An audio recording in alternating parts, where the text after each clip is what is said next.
On this week's Back of the Grid podcast, we're going to be talking about the Italian Grand Prix and whether or not McLaren bottled it. Let's go.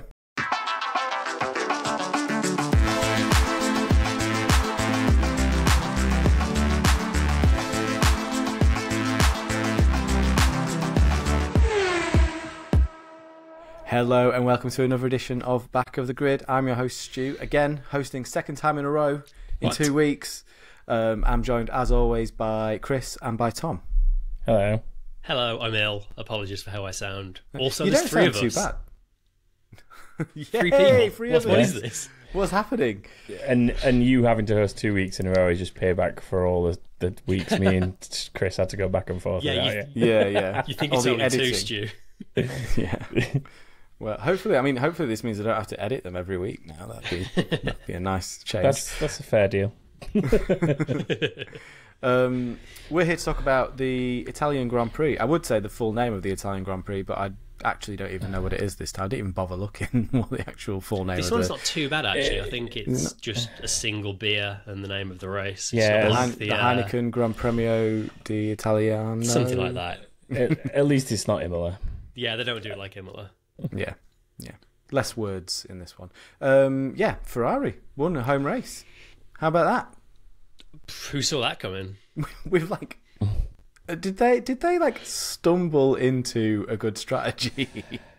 Yeah, with Leclerc, definitely. Yeah.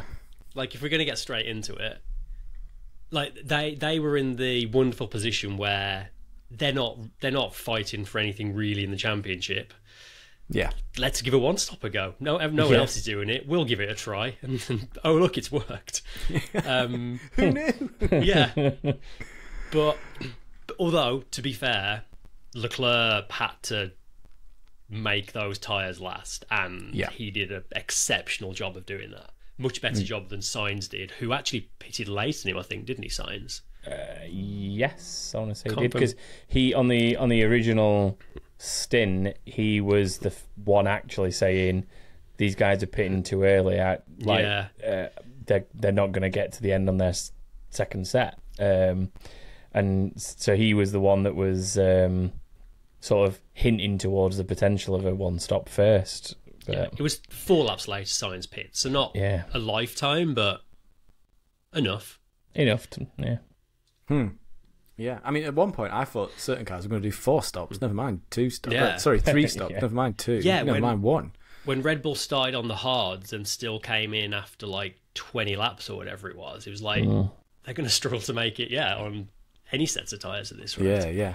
It's crazy. It's a weird race, actually, for Tyre Deck, I thought. It was very Really difficult to predict, very engaging as a race as a result, and I thoroughly enjoyed it from start to finish. It was one of those where you just didn't quite know until the last maybe 3 laps, 4 laps, 5 laps, how it was going to end.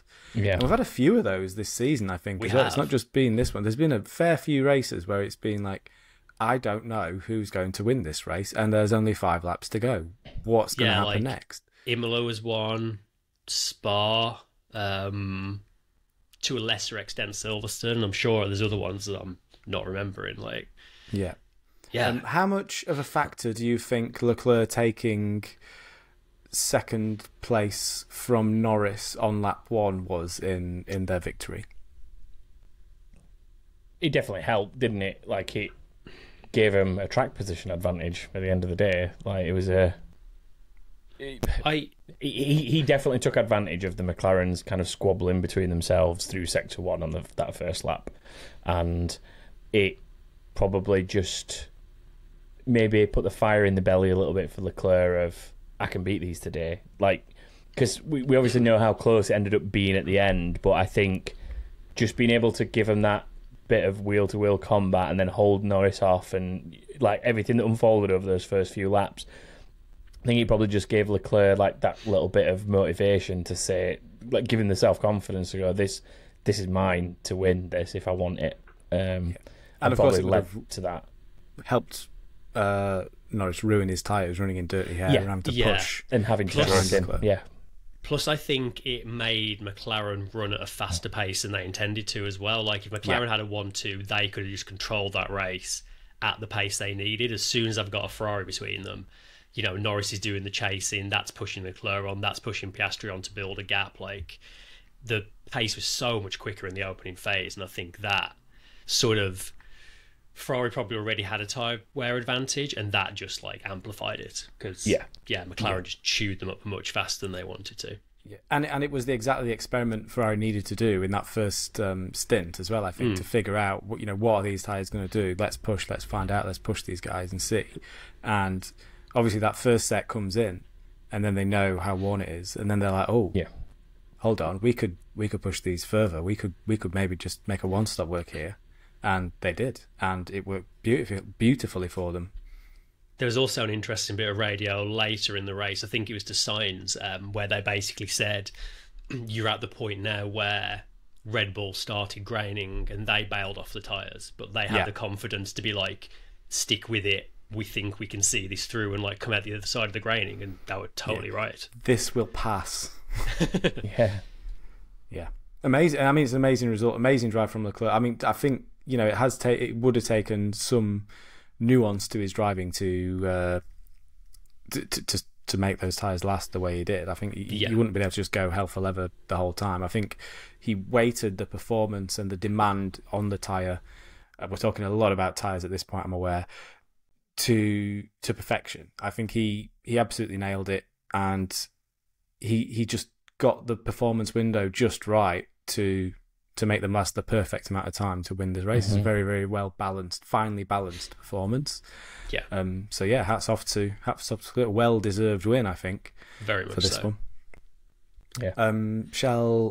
What else we got here? Impressive drive upgrade as well. Of course, Ferrari had a big upgrade this race. Yeah. That's probably made a bit of a difference too, would you say?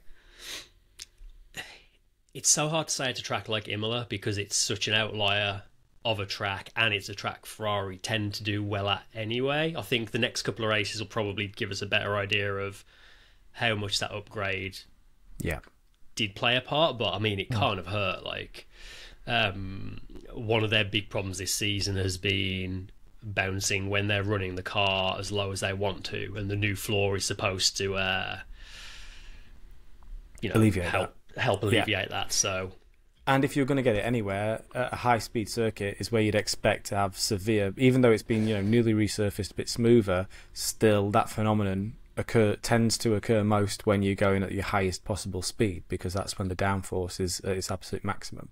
So I mean, I didn't see any bouncing on the Ferrari at all this really weekend. No. It wasn't even mentioned on commentary or at any point during practice, so I would say they've probably licked that issue, which is just in time because signs are good. We know, round the corner in 2 weeks' time, we've got Baku. Yeah. Some long old straights on that circuit. So yeah, they should be quids in to be in a decent position, I think, for that race too. Yeah. Yeah, it's a good sign, isn't it, to have seemingly wiped out that problem with this update. I think like you say, a circuit with the straights the length of this one, it's probably going to be somewhere that you'd get to the speeds where you're generating enough downforce to be pushing the car into the ground and cause it. So it bodes well, but we'll see when they hit the bumpy streets of Baku if it's truly solved.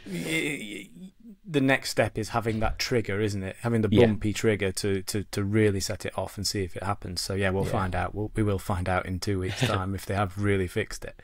I reckon there might be a few cars with bouncing issues / just having trouble with bumps in the next race. So that'll be a very interesting one to keep your eye on. McLaren. Should we talk about McLaren? Oh boy. Well, yeah. I feel like this might be the next 80% of the podcast. It could well be. I've even got a list here in front of me of the next races as well to talk about how they might perform versus Red Bull, but we'll get to that. So, Papaya Rules has become a buzzword or a buzz phrase, if you like, in Formula One this last weekend. Whatever. It sounds to me like Papaya Rules is just don't crash. I mean, can I first of all say, calling it Papaya Rules is such a cringy McLaren thing to do, and I absolutely hate every time I hear it. It does sound a bit cringe. But yeah, like that, various people tried to get them to clarify it, and they were like, "Oh, hard but fair racing, don't diss each other." And I was like, "That's not anything special. That's just how teammates are supposed to race each other." Like, but I mean, it does serve as a phrasing. It's a nice little reminder to ring in their ears to say, keep it sort of sensible, lads. Yeah. But I think I don't necessarily think it is that. I think there's more to it than that. I think Papaya Rules might be code for, let's support our drivers' championship hope. What their equivalent of multi-21? Multi-21. More, yeah. I think it's multi-21 in slightly less syllables. I think the reason, I'm going to say this right now as we get into it, I think the whole reason that Norris got overtaken into the chicane was because he wasn't expecting to be overtaken. I think he was expecting his teammate to run as rear gunner for him. And instead, on lap one, never going to admit this. This would be totally off message for them to say this, because they're doing everything they can to distance themselves from being like Red Bull and having a number one driver. But I truly think that overtake happened almost too easily. He almost caught Norris unawares, like he wasn't expecting an attempt at an overtake. Do you not think Norris would have been more outwardly annoyed if that was the case, though? Like, he was obviously annoyed at the race results, but to me it seemed more like he was just annoyed with how things panned out rather than I don't know. I mean, he had another 52 laps to do something about it, so I don't think blaming the whole race result on that one thing is probably something that you'd say is like justifiable. But I can sort of see why he might have maybe not been defending as heavy as he would have, say it was Leclerc on that outside line going into that chicane on that one, because he gave Piastri a lot of room around the outside if you actually look back at it. And I think Brundle, like, immediately on the spot on commentary said something like, "Wow, it looks like Norris wasn't expecting Piastri to make a move there." Like, it was like, racing drivers' immediate view of it is he's left him way more room than he probably would have if it had been anyone else, because he wasn't expecting that to happen. So I do think there's an element of that, and obviously Piastri doing that is what then compromised Norris a little bit and ended up him getting a bad run out of the chicane in general, wasn't it? And got Leclerc second place. So yeah, I think there's an element of Norris going into that chicane a little bit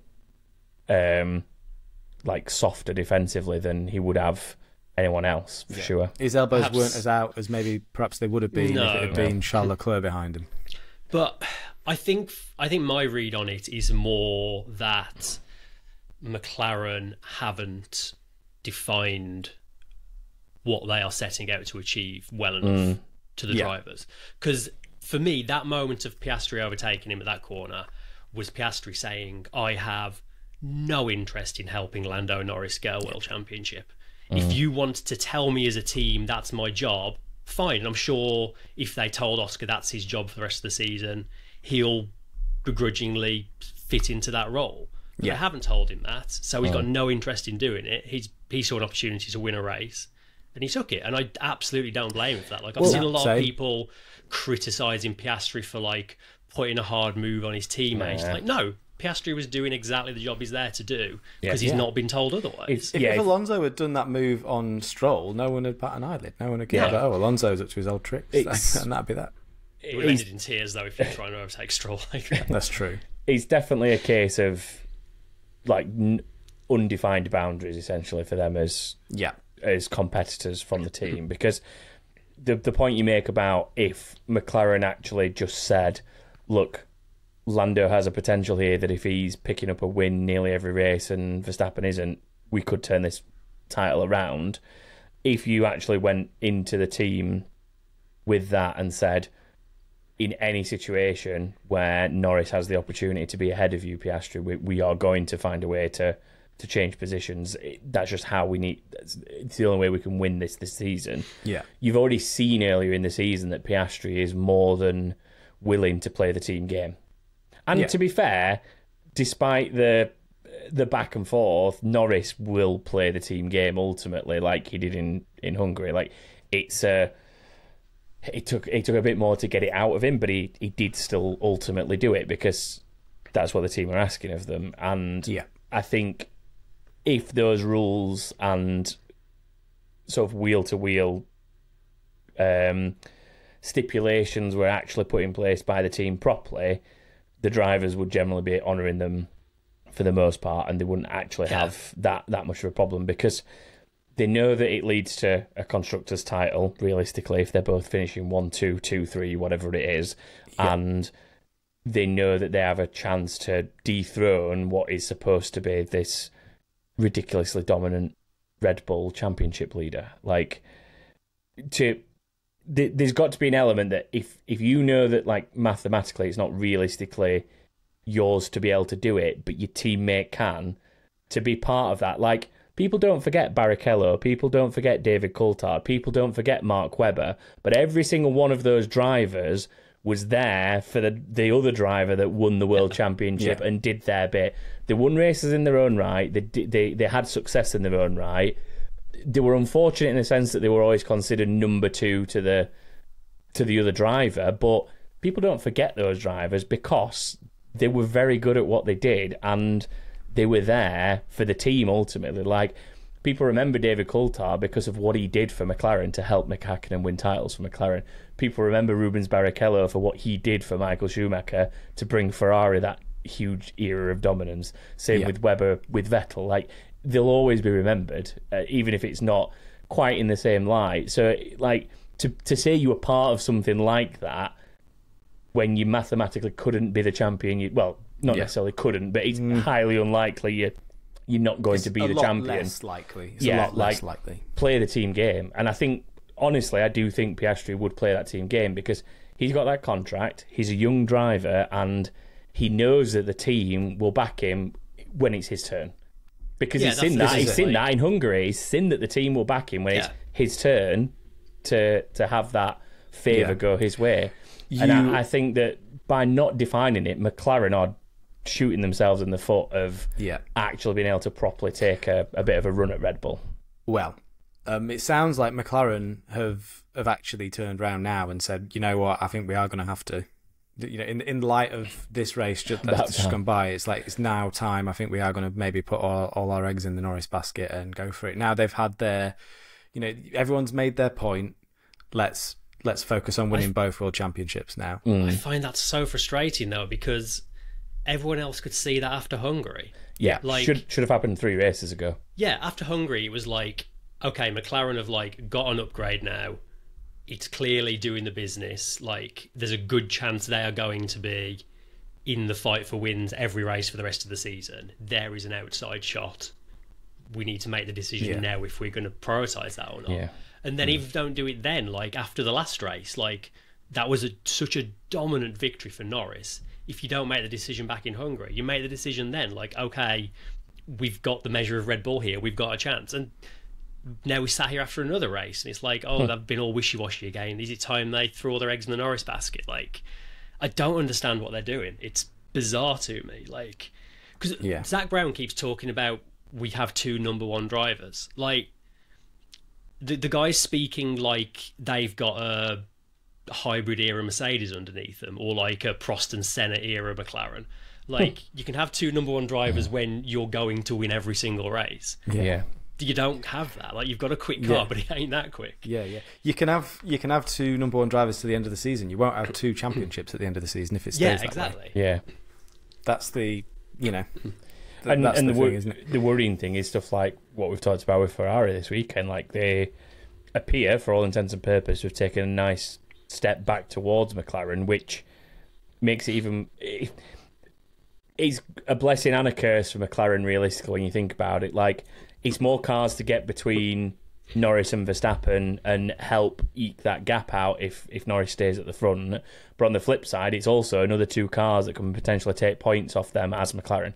And they were, 30 points behind McLaren in the constructors? Like, there's every chance that Ferrari can usurp that gap if this is true pace for the rest of the season. Well, yeah, I mean, and that, I welcome that. I think if we get to Abu Dhabi and you've got 3 teams who can possibly win the constructors' championship, I think that's very likely. I think that'll be a really, really, really exciting climax of the season, because everyone's going to be instead of getting to the end of the season and it all being wrapped up and no one having anything to drive for and it just being Abu Dhabi being pretty mellow, like it was last year. Well, it was relatively mellow last year. There's 1 or 2 things happened at the very end of the race that made it a bit more interesting, but wasn't exactly a hugely climactic end to the season, was it? Whereas if we've got 3 teams all vying for the constructors, then you've got 6 cars on track, all absolutely hell for leather, head to head, trying to beat each other. And what a way to end a Formula 1 season that'd be.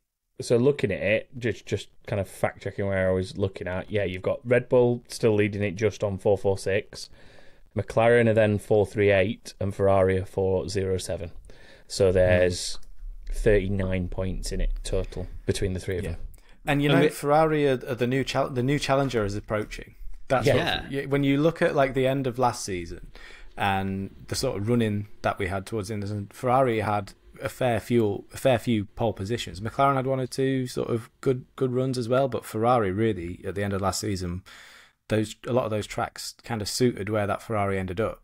So you had Mexico Ferrari pole, we had a Baku Leclerc on pole, Singapore was obviously Sainz's big win. What else we got? We had Las Vegas. Red Bull were very vulnerable to Ferrari. So there's out of half the races that we've got left there, 4 of them are Ferrari. Out of the 8 races we've got left, 4 of them look like they could be Ferrari tracks. So instead of going, a race ago, we were thinking, comparing Red Bull and McLaren and seeing how, who's going to be the dominant. But now I think we've got a 3rd car that needs to be factored into this. Yeah. And it's exciting. It's so exciting.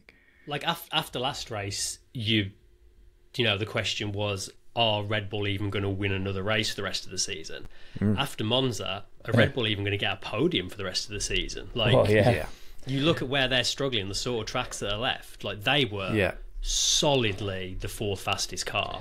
In fact, finished behind one of the Mercedes. Like they've got real problems without getting too far ahead of ourselves. Like both championships are. I mean, the constructors is wide open. I think right now, like you say, I think it could be a 3-team fight.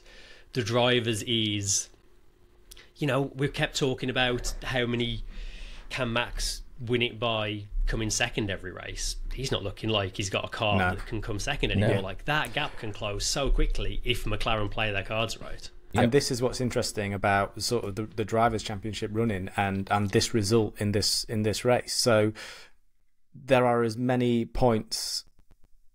Norris, if Norris wins every race and gets every fastest lap and gets wins every sprint race, and Verstappen is second behind him for each of those, Norris, just like before this race, would win the championship by 5 points again. So that hasn't changed. The run for Norris is still on.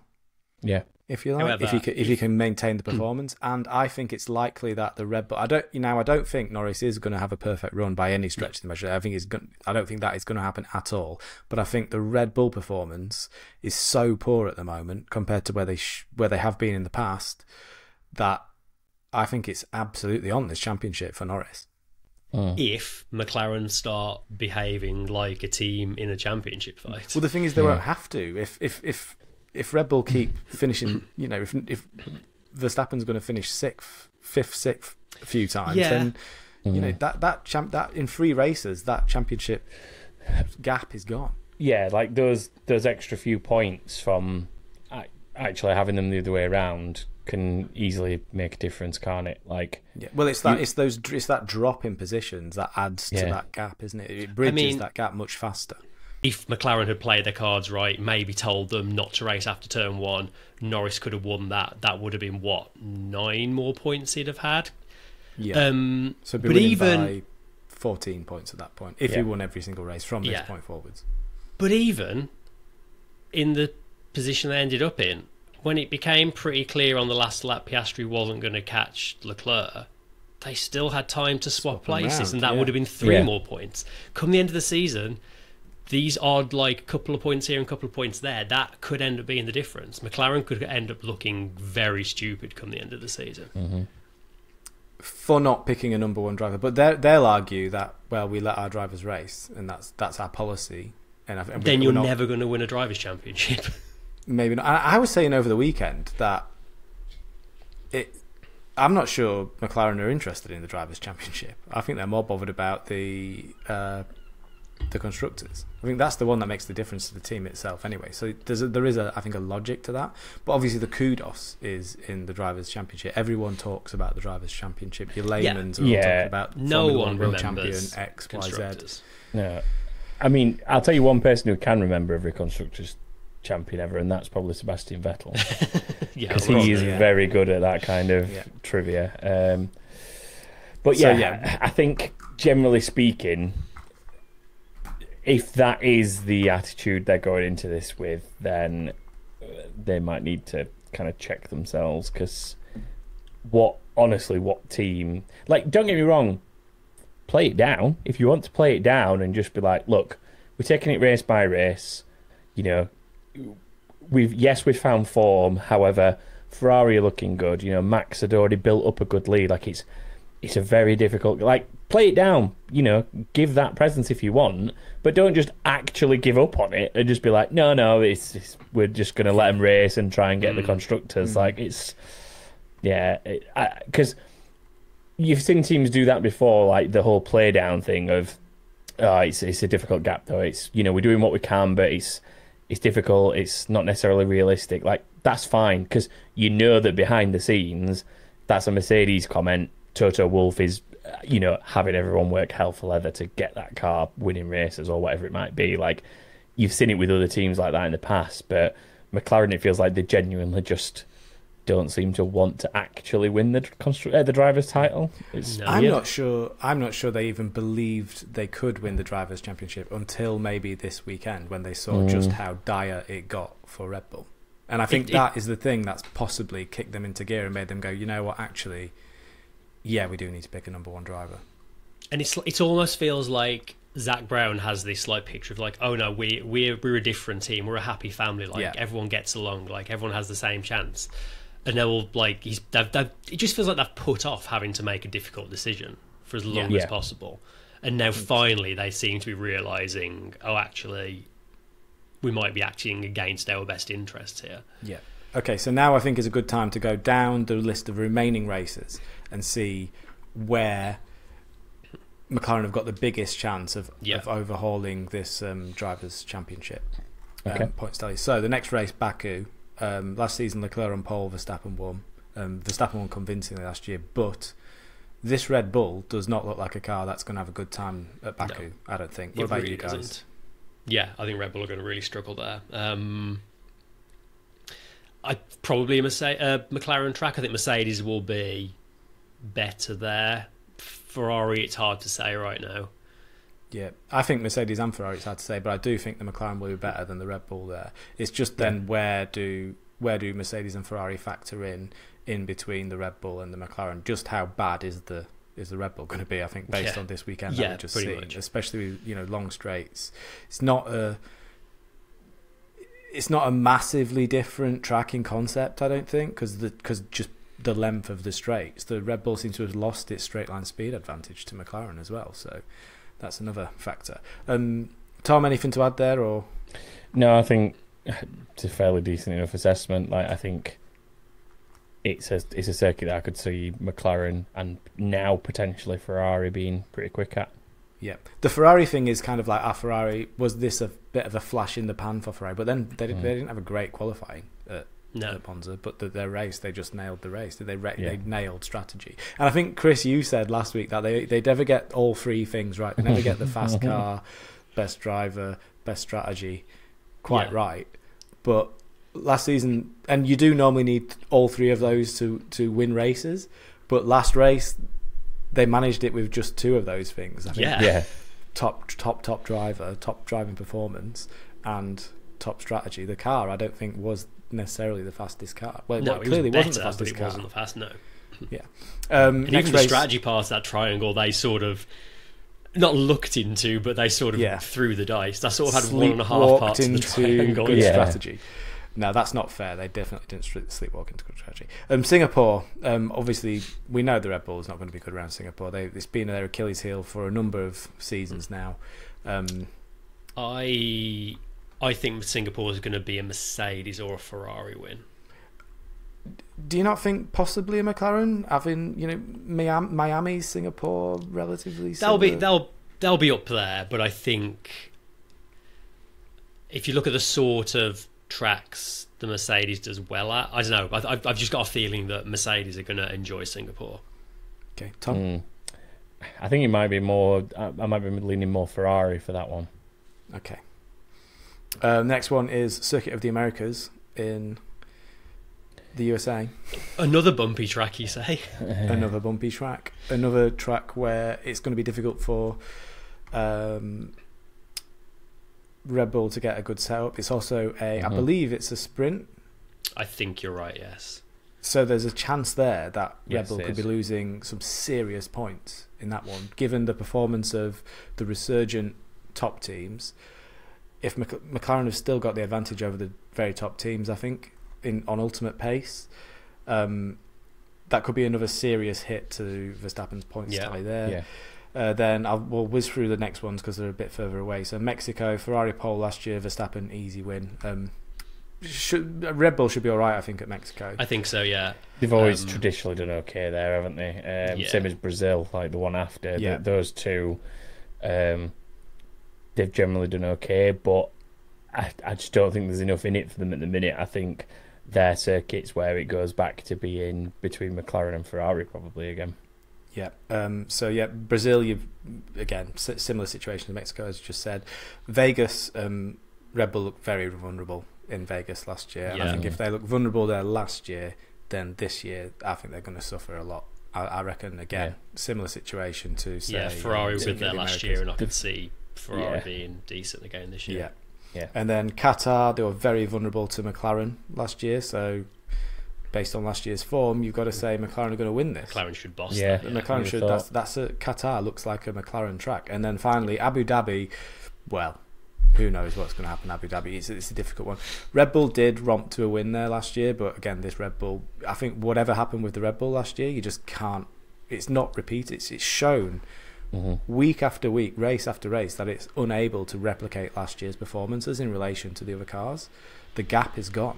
So we'll see for that one. But yeah, I mean, looking at those, I would say McLaren have got a really good chance. I don't think they necessarily need quite the amount of help from Piastri that you might think, as long as Norris can beat Piastri, as long as he can beat his teammate. And I was going to mention this earlier. This is the other part of the puzzle that I think a lot of McLaren and Norris fans won't want to hear, is that Norris needs to be better doing the business. Yes, he absolutely crushed the field at Zandvoort, but Piastri was the better of the two in Monza, and I think Belgium, the race before that as well, Piastri was the better of the two. Like, Norris isn't better enough often enough, and I know he starts to become a bit of a meme, but he needs to, he's got a lot of pole positions, but he needs to start holding first place on the first lap because he's still not managed it. I mean, you've only got to look at basically having a 10th over Piastri in every qualifying session, more or less. It might have been a bit more, a bit less in each of them, but through Q1, Q2, Q3, he had comfortably about a 10th on him in each session. So his one lap pace, no issue. However, losing the positions that he is on the opening laps and the starts, it will become more than a meme soon, because it's something that he's got to solve. I'm trying to think, we had this with someone not that long ago. They used to kind of go backwards like 2 or 3 places every single start, and I can't think who it was. Was it Bottas maybe for a bit in the Merc? Might have not been. So long back.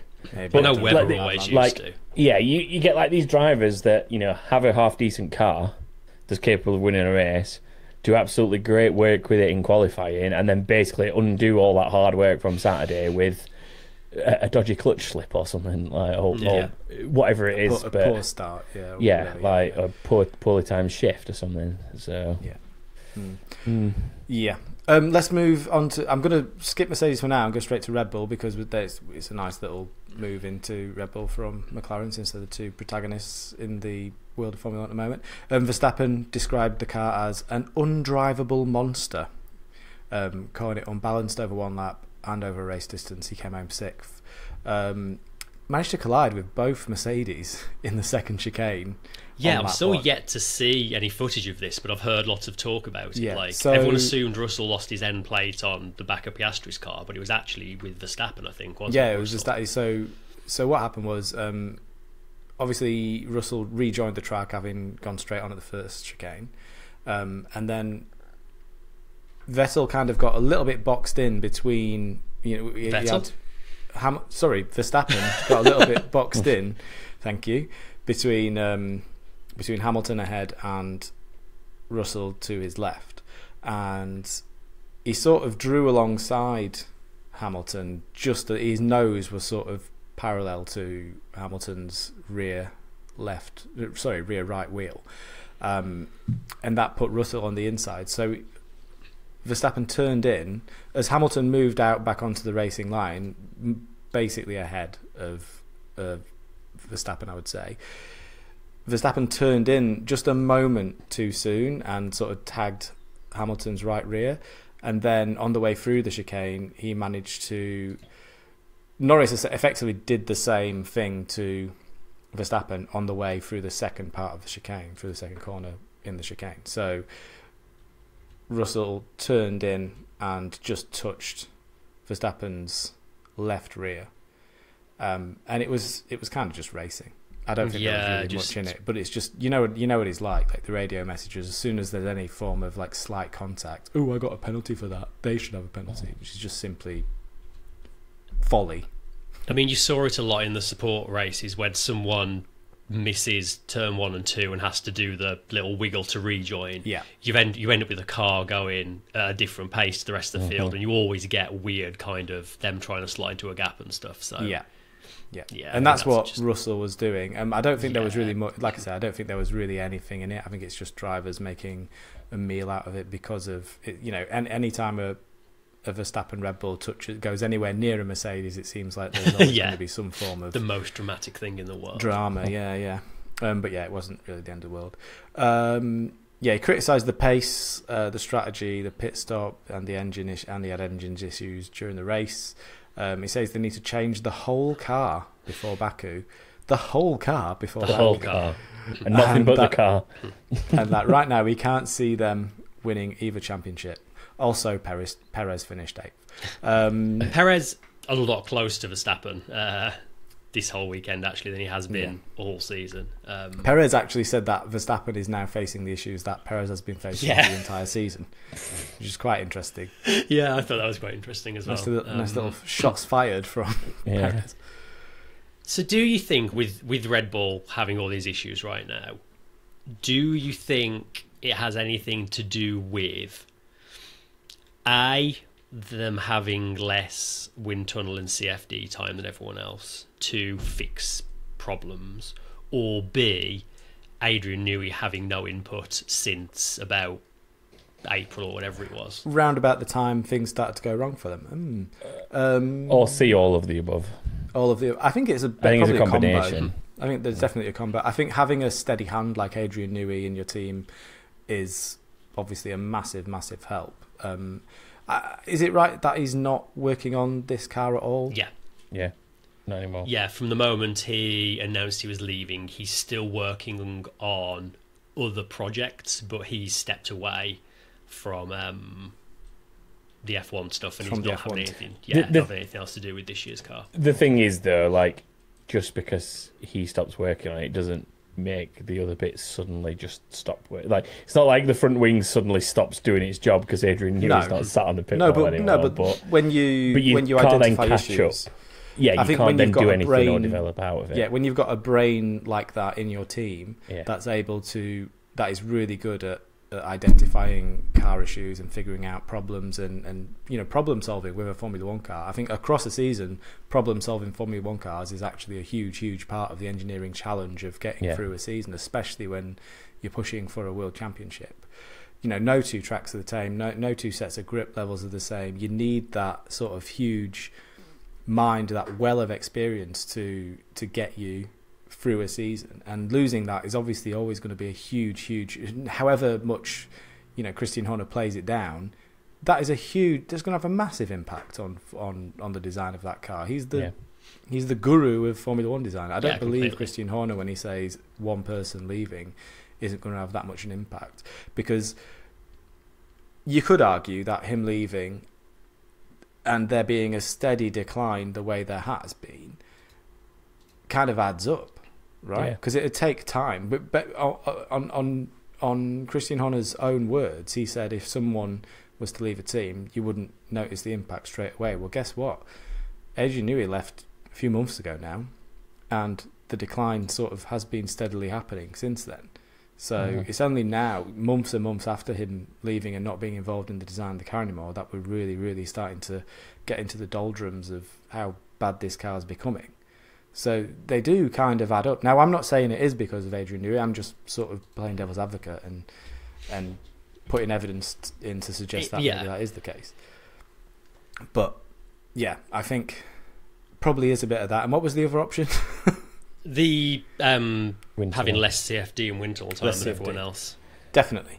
Absolutely, definitely. Which, in a sense, kind of means the rules are working in that regard to some degree, because it's making it difficult for them to maintain a dominant season after dominant season and so on, because they're running out of CFD time to be able to develop themselves out of the problem. I think just a very quick add to that, but it basically, if you'd got 20% less CFD time than anyone else, for example, but had Adrian Newey on your team, you've probably still got 10% more CFD time than anyone because of how precise he can actually be. Suddenly not having that CFD time and not having someone like him put in something that he knows is more or less going to work before it even goes through those processes suddenly becomes like catastrophic. 100%. You've absolutely hit the net. That's a really good point, because you can have all the testing time in the world. If you don't have qualitative input into that testing time, then you're never going to get results. So, they throughout this era, they've been sort of lacking wind tunnel time to other teams. It's not the first year that they've had less wind tunnel time than other teams. It's going on for ages, and each year they've still come back with a very dominant vehicle. Now Adrian Newey's gone, they don't, and I think not only it's a double whammy almost, isn't it? Not having you've no longer got the qualitative input into the CFD time, into the wind tunnel time, and you've got less experienced people working. Don't get me wrong, like the engineers at Red Bull are the best in the world, and they do an amazing job. They've probably developed themselves into a bit of a corner. The aerodynamicists are actually still adding more and more downforce to it. It's just, I think, the way these cars are, and Horner said this as well, it's getting to a point where it's much more about balance and less about just piling downforce on, because we saw the problems Mercedes had. They believed in their downforce numbers, and they were adding the downforce to the car, but the drivers couldn't get the car to perform because it was just too peaky. It was just not giving them the confidence to turn into corners and make the car stick. And now it looks like Red Bull are dealing with those issues in a way that they haven't had to deal with those issues at all. No. And could it be that the tables have turned? Red Bull haven't had to do any of this problem solving, and now they've got to dig themselves out of these holes that they've sort of put themselves in. They've got to reconnect the handling characteristics of the car in a way that they haven't had to before. And all the other teams have been through that learning process, and I think it shows on track. I think you're seeing it play out. Yeah, completely. I do think as well, going back to like the CFD and wind tunnel time, it's been, is this the third year of that, I think, now? Yes, I want to say it is. I think it's taken a bit of time for that to really start to like have an effect, and I think the tightening of the field in general this year is us seeing the kind of fruits of that rule set. So that's definitely part of it, but yeah, it's a multi-layered thing for sure. But Red Bull just seem in a real hole right now. Like, just seems a bit of lack of direction to sort that balance out. Yeah, well, again, another quote from Christian Horner. They say that they solve one problem, and then another problem, out of solving that problem, a new problem appears. Now, who does that sound like? That sounds like Toto Wolff 2 years ago. Yeah, completely. Yeah, and I really do think that they're almost switching roles. Mercedes have finally found sort of some pace in their car and figured out how to get the most out of it, where Red Bull kind of hit the ground running and never really had any of these weird problems to solve with their car, and suddenly they're finding, by developing the car, they've actually developed themselves in the opposite direction into that hole, and gone too far the other way. So very interesting to see how the rest of this, if they can get themselves out of it, because it's these are not problems that are easily solved. They're lucky that they've got 2 weeks between this race and the next one, and then I think it's Singapore. Then there's 3 weeks between those. There's a mini break somewhere. There's another 3-week break somewhere. So they've got a bit of time to get their head around it, make some new parts, and get on with it. But it must be very challenging times at Red Bull. Moving on to Mercedes, didn't really have the pace we've seen in recent races, although in practice Hamilton did look quite quick. FP3 he was like fastest, I think, but they were feeling really confident, but it didn't really happen for them. Hamilton in qualifying was very critical on himself. He made 2 mistakes, I think, in qualifying, lost himself a couple of tenths, and he thought he could have got pole, but never did. So unfortunately, he climbed 1 place in the race to 5th from 6th, ahead of both Red Bulls. Russell qualified well in 3rd, but he got front wing damage in the opening lap, as we've discussed, and he had a scrappy race to 7th. Russell was hilarious. Like, it just felt like every single time the camera cut to him, he was just having like some kind of new calamity or new adventure. It's like, what's Russell up to now? Oh, he's missing a corner. What's he up to now? Oh, he's banging wheels. Probably something to do with his proximity to Perez for most of the race, I think. But tough weekend for them. Not really much more to say. I've covered the first lap incidents. You got anything else to add about Mercedes? Not from Saturday and Sunday. Let me get to the other thing. I mean, it was just, we've seen it from Mercedes all season, haven't we? They'll have really good peaks, and then just for reasons that aren't entirely clear, the next race they'll just be a bit off the pace, and then next race they might be like right up there again. It's sort of, for all of their gains, it's not a consistent platform they're operating with, I guess. No. They're still definitely, they're very they're yo-yoing somewhat, aren't they, at the moment? I think there's a few races coming up that I think they might perform better at, but I think for the rest of the season, I think they're still going to be battling kind of peaky performance. But I mean, if you're Hamilton and you're looking at the way this race went, I think you're rubbing your hands together, aren't you? I think the last few races, you're looking at Ferrari, and he was even being asked by the press, do you think it's such a good idea? But now I think he's probably feeling vindicated, I think, somewhat in his decision. And I think.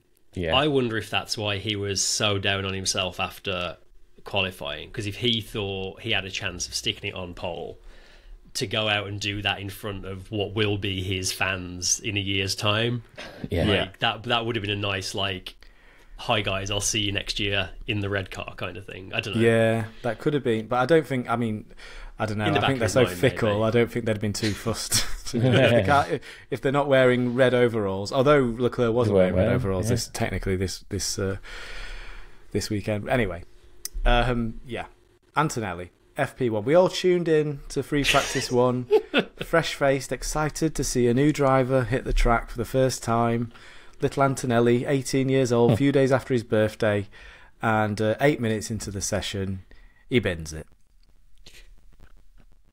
And then still gets the drive, somehow. Yeah. He looked rapid, to be fair. Did you watch it? I did, and the weird thing is, he turns up his first ever FP1 session. Eyes of the world are on him. Mercedes send him straight out on a fresh set of softs, and he just goes hell for leather from lap 1. And I can't help feeling like that was Mercedes wanting to be like, oh, we're going to send him out, he's going to like blitz it, he's going to finish in like the top 3 or something. The next day we'll be like, bam, he's our driver for next year, look how good he is. And then he just went and stuck it in the wall and kind of ruined their plans. Yeah. But he did look quick. Although, to be fair, like everyone else who's going out at that point on circuit is just sort of installation laps easing the way in. They're there every weekend. They've got nothing to really prove. Yeah, other than maybe Colapinto. But yeah, I still think he looked really, really quick. The sectors he put in like raised a lot of eyebrows throughout the field. So I think they are vindicated in. They know what they're dealing with. They know what they've got. Like, and I think everybody needs to, for next year when he is in the car, everyone needs to remember, for all the hype around him, he's a rookie. He's gonna make a lot of mistakes like that. He's going to be 18 years old when he starts. Yeah, his Formula 1 career. and you go back and look at, you know, the drivers that have come in with this amount of hype. Verstappen, Hamilton, probably are the most recent examples. Go back and watch their first seasons. Boy, did they make a lot of mistakes. And Antonelli's going to be exactly the same. But as long as when he's not making these mistakes, he's ruddy quick, which it looks like he's going to be, you can iron out the mistakes. Yeah. Name me a driver that has joined a top team from the very start, other than Hamilton. Hamilton, obviously, straight to McLaren.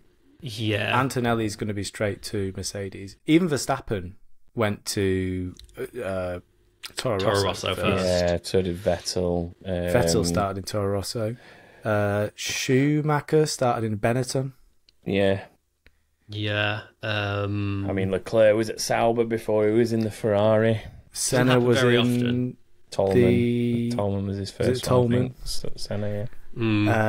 Yeah. I remember where Prost started, but yeah. It's not often that a young driver comes in and gets an absolute top seat. Yeah. So, yeah, I mean, you know, they've put a lot of faith in him. You know, Leclerc started at flipping Sauber, wasn't it? Yeah. Yeah. Yeah. Crazy. Do you know the closest one that I can think of in recent times? Go on. Kevin Magnussen, McLaren. Yeah. On the podium in his first race in Australia. And never again. And then alongside Jenson Button. Yeah, and then didn't last. No. And look at him now.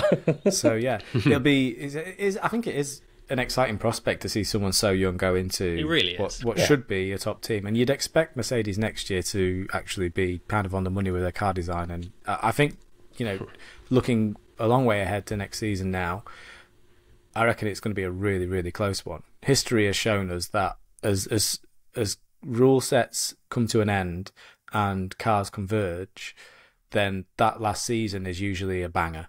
So we saw it in 2021. There was convergence there. Hamilton and Verstappen. Was that 2020? Yeah, it was 2021.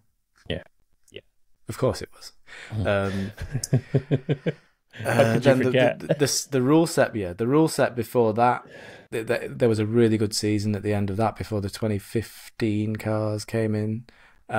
So yeah, I think we're going to have another one of those next season, and Antonelli's going to be part of it. Hamilton versus Antonelli versus Vettel versus Leclerc versus Russell versus I keep saying Vettel instead of Verstappen. I don't know what's wrong with me. Too many weeks away, mate. Yeah, it is, definitely. too many late nights.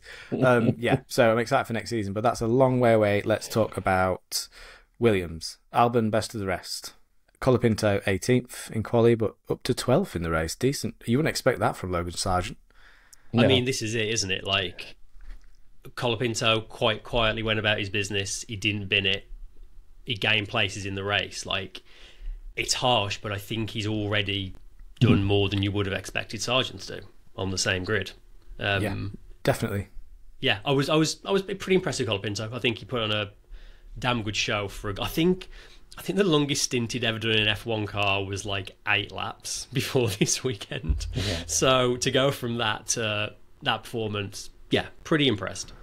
Very good. Albon as well to finish in the points, I think, in the Williams. That shows you how far that Williams has come. Yeah, good drive. I mean, his qualifying was unbelievable, wasn't it? Yeah, really good qualifying.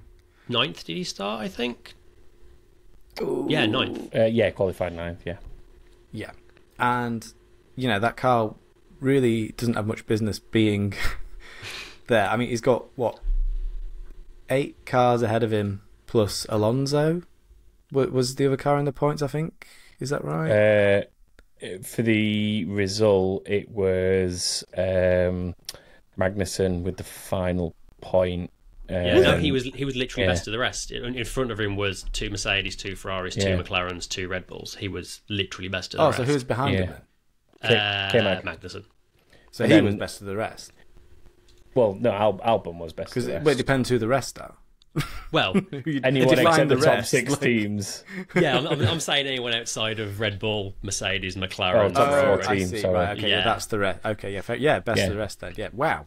That's a really good run. I thought you meant like 10th by best of the rest, not... No, as in like outside of the big boy teams. Yeah, that makes sense now. Anyway, yeah, so Albon and K-Mag with the points. Alonso was just behind them though in 11th. Yeah, I was going to say Alonso was there. He was nearby, wasn't he? Yeah. Great result for Williams then. 2 points for Williams. Well done. Haas. Should we talk about Haas? Oh boy. I mean, this does feel a bit weird that this has happened, but yeah, 1 point for Magnussen, finishing 10th. If I'd read through the whole script, then I would have managed to avoid that entire confusing conversation, wouldn't I? 1 point for Magnussen despite 10 seconds penalty for a clash with Gasly. Gets 2 penalty points for the incident, which takes him to 12th and triggers a race ban for Baku. We reckon Behrman will be in the car at a track where he's a bit of a specialist, but I don't know. I don't know. I reckon this might get overturned, don't you? I reckon they'll appeal it because for all this season, we've had a go at Magnussen on many occasions, and I think, because Gasly came close to a race ban last year and he was getting points for stupid things. I think the vast majority of the points that Magnussen has got this year were for things he deserved. On this occasion, 10 seconds and 2 penalty points for that, I think is harsh, especially as Magnussen himself pointed out, when you look at what Ricciardo did to Hülkenberg, which I think was much worse, and Ricciardo only got a 5-second penalty for that. Like, there's just no consistency, is there? I think so frustrating. The most damning thing is that Gasly, who was on the receiving end of what Magnussen did, came out and said, I don't think he deserves that. Like, I'll happily go to bat for him if the stewards want to have a conversation about it. Well, there you go. This ban has been coming for a long time, and now it's finally happened. I really don't think that was worthy of 2 points. Yeah. Hopefully, I mean, I wouldn't mind seeing Behrman have another go. He's not going to do anything in the rest of the F2 Championship because neither of those two, neither of the two Prima drivers are doing much this season. Although, I mean, they're better. This weekend they had a much better time. They finally seem to have got their heads around that car. But I'd love to see him have a go.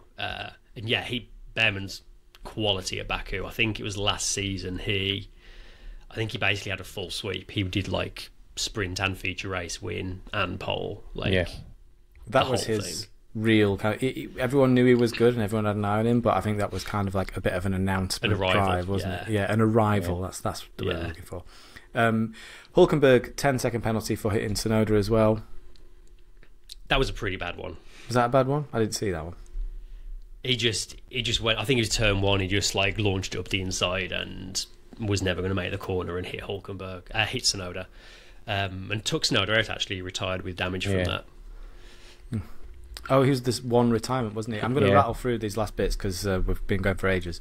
RB, 5-second penalty for Ricciardo squeezing Hülkenberg at Ascari. We've discussed that. Team member then touched... Oh, God, the team member who touched the car before the penalty was served. An automatic 10-second penalty. It was so hard to watch, wasn't it?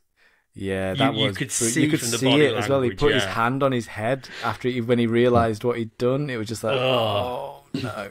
Gutted for him. Yeah, Yuki's retired with damage from the Hülkenberg collision. And then, according to Ted Kravitz, Red Bull have to make a decision on a Lawson contract this month so we may get confirmation of his RB seat next year before Baku. That would leave Ricciardo or Perez. That would leave Ricciardo with the Perez seat or with nothing. That's what the prevailing thought seems to be at this point. Because we've known for a while that there's like a thing in Lawson's contract that if they don't give him a seat, he's free to talk to other teams. Yeah. Supposedly the deadline for that is at some point this month. So yeah, I mean, you've got to be hoping to stay in that Red Bull family, I think. Although based on current performance, I'm not sure. But well, Aston Martin also ran, Alpine also ran. So anonymous. Still on 0 points, and Bottas is now 22nd in a 20-car championship, which is not where anyone wants to be, is it? And he so doesn't deserve it as well. Like, you look at the drivers ahead of him, like Sargent and Joe are ahead of Bottas, and he's not been worse than them, but that's how they work it out. Right. So, move of the day, gentlemen. I've got an interesting candidate for this. It's an unconventional one, but I want to sort of put it forward first, if you don't mind. Go for it. Whatever the new camera is they had on the Ferrari. Oh, the gyro cam? Yeah. Did you not see the gyro cam in Zandvoort? No, because I wasn't here, was I? I was away. Oh, you missed Oh, dude. Oh, man, it was so much better. I want that all the time. It was so much better at Zandvoort. Yeah, I think next season... Oh, yeah, I can imagine it would have been better at Zandvoort if they used it at Zandvoort. But yeah, it was just like a roller coaster in Zandvoort. Here, it just looked pretty average here. And you're already that impressed with it. No, but this is the thing. I think it's so subtle, but it just gives you those little hints at where a track has its undulations through corners and cambers. Stuff like that. Yeah. So yeah, I can imagine it was definitely a lot better in Zandvoort, but being away, I missed all that. Yeah, honestly, it was like almost rotating like 60, 70 degrees around some of those banked corners. It was awesome. Controversially, nice. And I know I'm completely against vast majority of people here, I don't really like it. It was quite cool. It was quite cool at Zandvoort, but in general, I like it. I think I prefer the regular one. It's a slightly wider lens as well. Yeah, I was about to say that's something else. You get more of a sense of speed from it. Yeah, you do. But I don't. The movement doesn't do much for me, other than I don't think you necessarily need the rotor. Sorry, I don't. You've got me in my absolute zone here. I don't think you necessarily need the rotation of the gyro cam. I think you just if they had wider lenses, and obviously they're slightly better quality as well because they're a newer technology, so the sensors and stuff on them are a bit better. The resolution I think is a bit higher on them, and they're a really good camera. It makes you wonder why they don't just somehow detach the lenses from an iPhone and just stick them in somewhere. Literally it probably would be cheaper. Or the money they're spending on this stuff. Like if you ever go to the broadcast centre in Biggin Hill and you walk around the factory, you'll see like all these little workshops where they're working on all these little technologies. That'll be proprietary technology. They'll have made that themselves in F1. They won't have. Obviously, there'll be componentry and stuff that they bring in, but to put it all together to make it fit in an F1 car into a specific package, they have to sort of do a lot of jiggery pokery to get that stuff to work. So, really, really cool. I'm so glad you pointed that out, Tom. Actual move of the day. What are we going to go for? Piastri on Norris. Yeah, it has to be. The one round the outside, yeah. Yeah, absolute worldie of an overtake. Yeah, it was a beast. Elbows out. But I do think he caught him napping. I think there would have been some discussions that would have caused Norris to think he's not going to do it. But even so, putting around the outside of that corner is not easy, and it was inch perfect. Yeah, made it work. Even if there was a little bit of compliance from the other side. I was going to say, helped by a compliant teammate who didn't force him off the track. But it was very good. Driver of the day. It's easy, isn't it? It's Leclerc. Yeah, one of the weeks where I can agree with the general viewer vote that they have. I'd like to give a controversial honourable mention. Controversial Chris has come to the podcast. Oh my god. More controversy. Does it like the gyro cam? Does it want to accept Leclerc as driver of the day? Who are you? Kevin Magnussen. Despite the fact it's the race where he picked up a race ban, he had really good pace. He made up positions, did a bunch of overtaking from where he started, and held Alonso just over 10 seconds back at the end to hold on to that point. So despite the incident which has got him a race ban, I thought he had an absolute banger of a drive. Fair enough. I think that's a good honourable definitely a good, solid honourable mention for sure. I could almost go for it if Leclerc hadn't performed so well. I was also going to do an honourable mention for Albon as well. I think he had a banger of a race. Yeah, and Colapinto. Colapinto was probably Colapinto. if we were doing those. You know, there were some good drives. There were some really good drives in this race. But we are dancing around the fact that it's clearly Leclerc. Yeah. Yeah. Next one. Honestly, what the f*** are we doing here? So first one is obviously a huge one. There's a few big ones actually, to be fair. Safety car crashing before practice. Before FP1? Safety car crashes. On Thursday. It looked like some sort of mechanical failure. It looked like something failed. And I've seen a lot of people saying they think Bert Mylander actually, like, when it went, he deliberately put the car into a spin to try to, like, help slow it down. But yeah, the way it snapped, it definitely looked like, if not a tyre going like a suspension arm or something. It was a nasty one though. Scary. There's nothing and that's worse. why they take 3 safety cars to every race. Yeah. Yikes.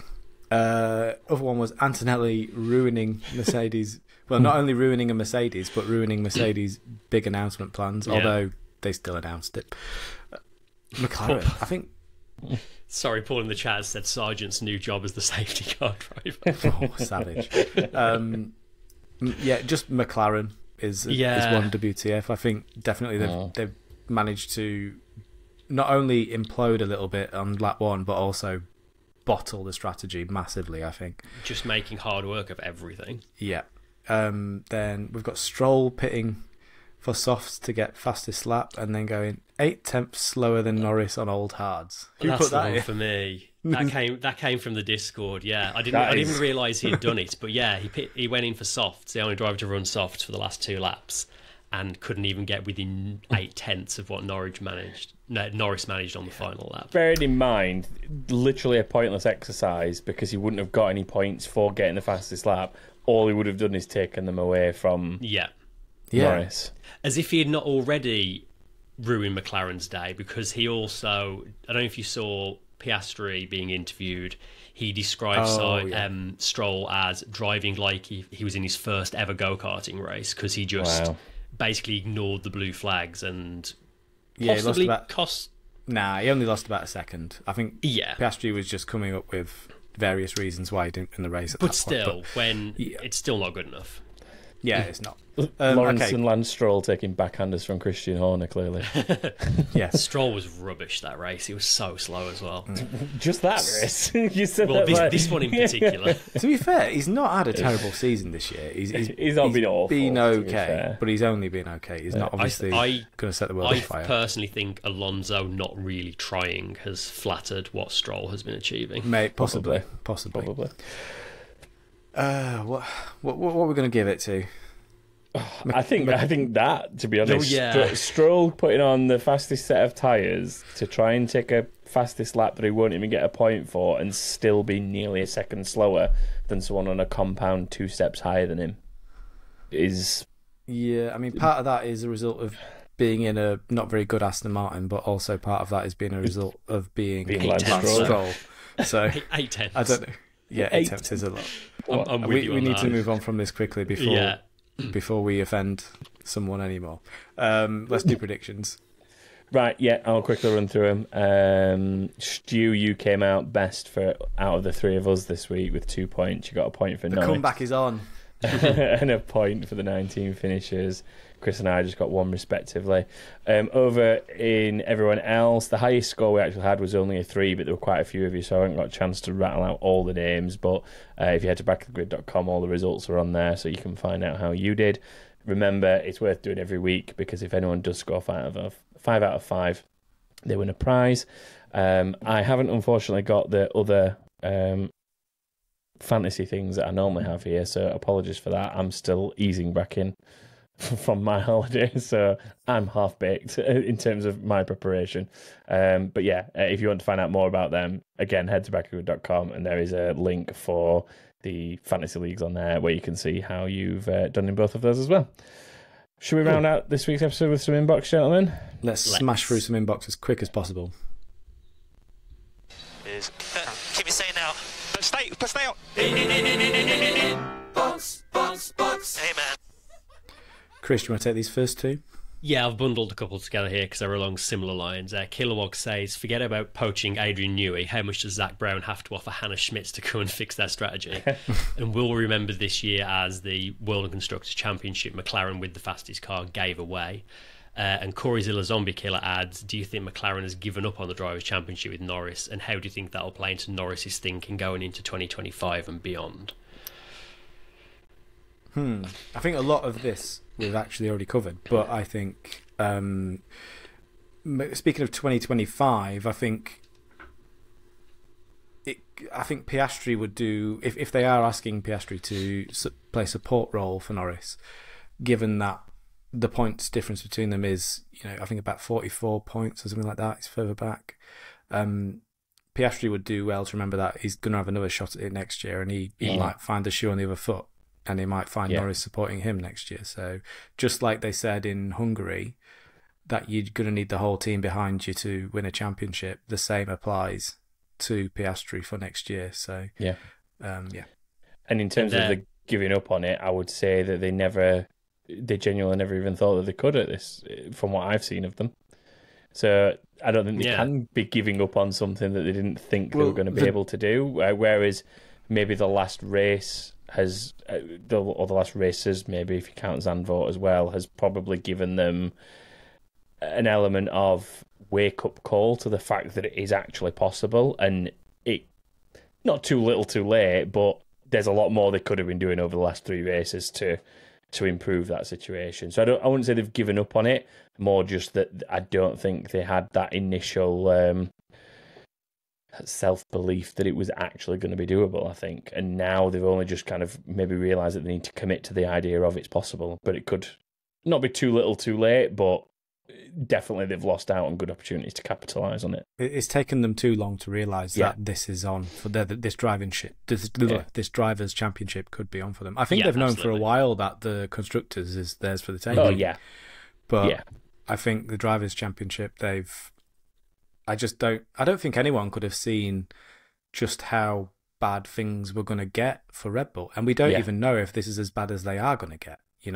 Like this weekend, they were probably the fourth quickest car. Yeah, you would say. I doubt they're going to become the fifth quickest car, because that would require someone like Aston Martin to get quicker than the Red Bull, which is probably not going to happen. But this weekend just gone is about as bad as it could have got for Red Bull. Yeah. And the question now is, how long is this going to last? Because if it stays this bad for more than 3 races, then they're going to lose the Drivers' Championship as well. There's no doubt about that. So, despite McLaren's best efforts. Yeah, despite McLaren trying not to win it. In answer to Kilowog's questions, just really quick about strategy, I don't think you need any.